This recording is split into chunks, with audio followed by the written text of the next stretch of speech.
OK, so let's take another look at another story also involving President Trump and his possible decision over Cuba. He's thinking about rolling back the opening up of links, trade links, tourism links to Cuba, which President Obama introduced. He said he doesn't like their human rights violations. Interesting he's chosen to adopt this attitude with Cuba when we've seen him meet with President Duterte of the Philippines, whose questionable human rights has been to Saudi Arabia. He's also met with President Erdogan of Turkey. Other countries with questionable human rights records, but Saudi actually Arabia. Cuba is the world's leading dangerous country when it comes to human rights. Not the Saudis, not the Philippines, not China, not anybody else. Let's just put human rights to one side. Of course, he's playing up. Remember, his second home, actually, the White House is pretty much in Miami now, where his golf resort is.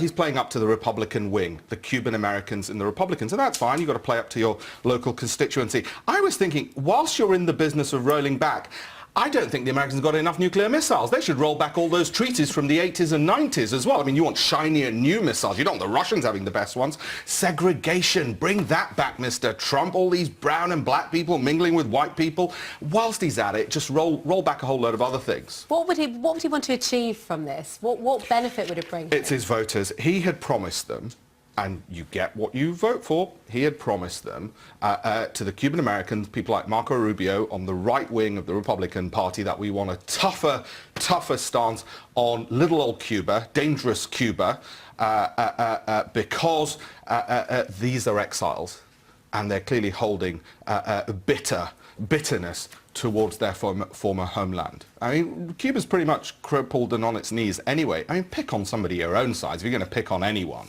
Okay, well, Smoke a cigar.